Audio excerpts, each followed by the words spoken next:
The 3D is simply a mirror reflection of your dominant beliefs, assumptions, ideas, what you think is going to happen, your expectations, and ultimately your awareness. Okay. And Kundalini yoga is the yoga of awareness. And the Mantric technology is the quantum technology of awareness. It's the quantum technology of awareness. So the mantra, we can visualize what we desire.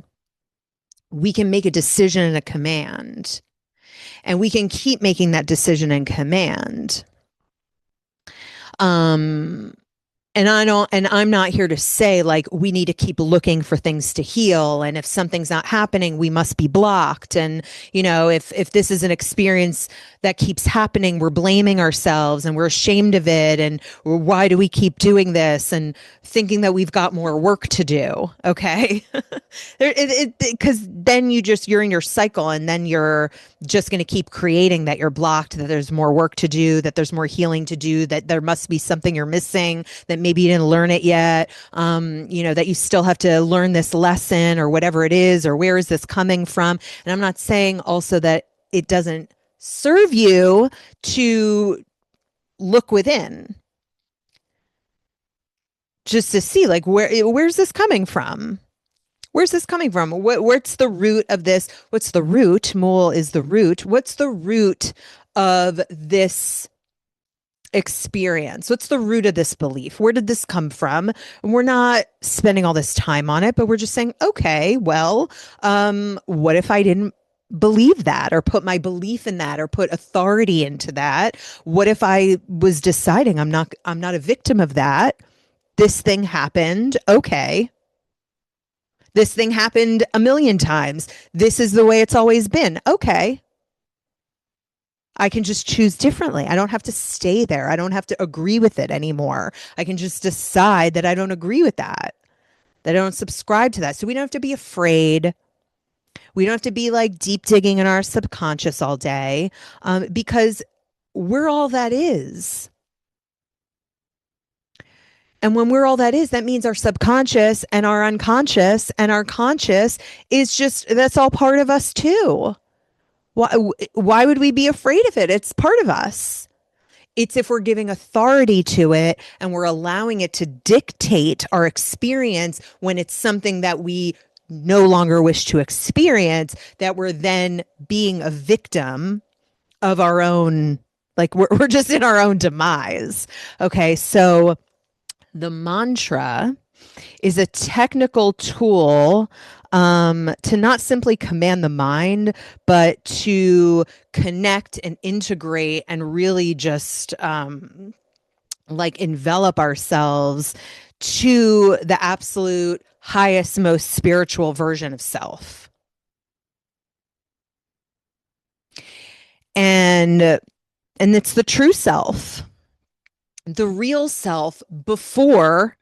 Okay, the real self, the pure self, the God self, the absolute perfection before all the limiting beliefs, all the experiences, all the negative things that came, this one told you that, and that one told you that, and this kept happening, and this relationship didn't go this way, and this financial thing is the way it's always been, and this is how your success has been, and your health has been, and your body's been, and they tell you that when you've been in this incarnation for this amount of years, this is what's supposed to happen to your body, and all of those things that the outside world is doing, because part of this experience is designed to make us forget, when all we have to do is just remember, which is just stripping away all these ingrained limiting beliefs, assumptions, ways of being that have become habitual.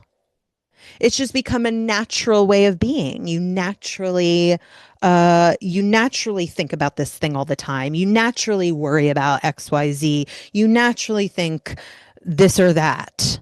Okay, it's become so habitual. It's always been this way for you, so it's always this way. So when we're like, wait a minute, I really, I'm ready to really step into things on a whole new level, and I can see it clearly in my mind's eye. I know exactly what I want. I know exactly what I desire, because my desires are prophecies.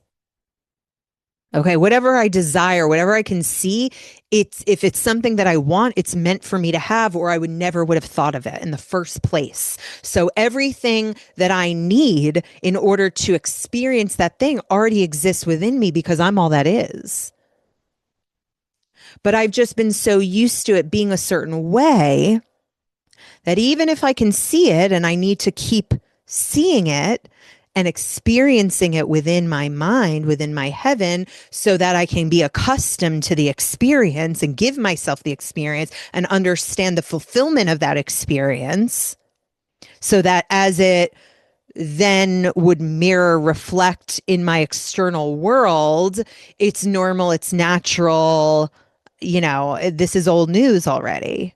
Okay. It's not some huge and major thing. Not that it's not something to enjoy and love and be celebrated, but it's not out of the norm for you. It's not unimaginable because you've imagined it and you've seen it. Okay. So um manifestation ultimately, and we're manifesting every second. Everything in our lives is a manifestation, whether it's something you like, want to be experiencing or not. It's all a manifestation, physical body included. It's all a manifestation.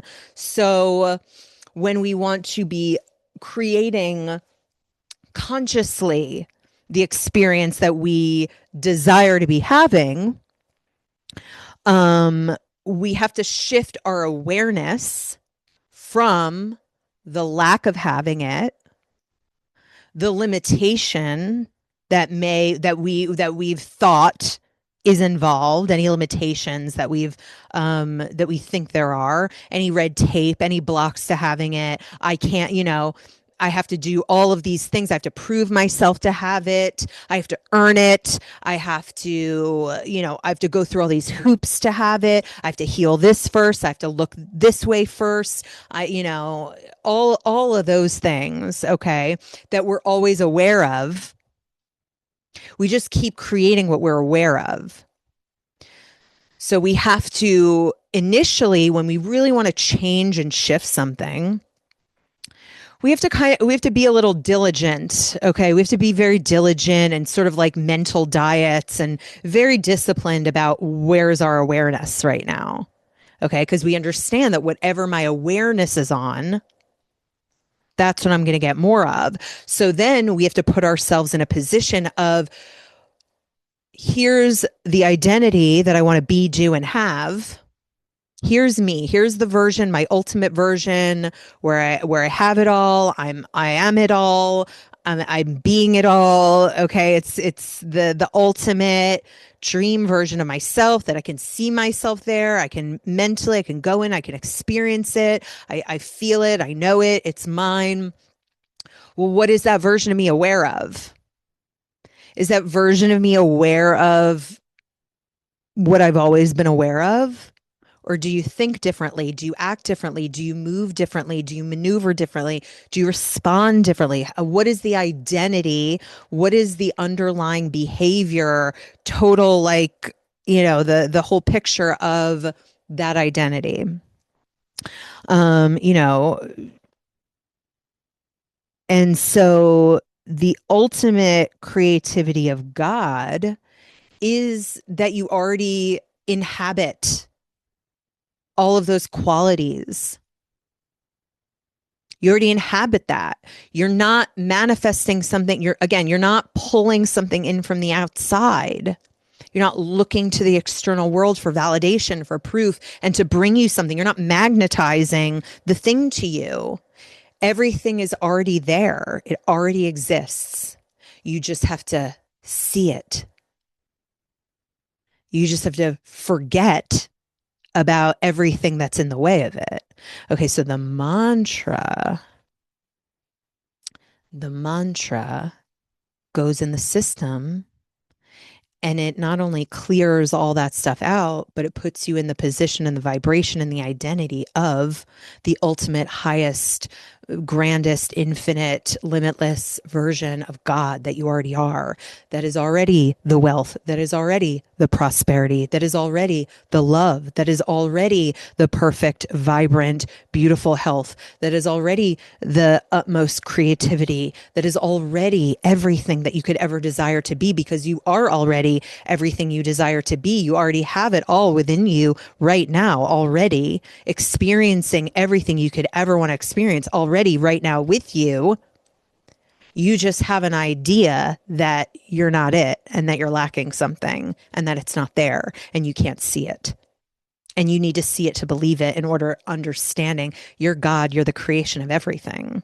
So the mantra puts you in the position and the identity of all of that already, without having to do all this like work, do these techniques, do these tools, do this work, heal this, get rid of that, focus, you know. And again, I'm not saying that it doesn't serve us to take a little look like, oh, this thing doesn't appear to be moving to me. So one, I got to get out of the idea and the awareness that something's not moving, because my awareness that something's not moving or happening is just creating more not happening, not moving.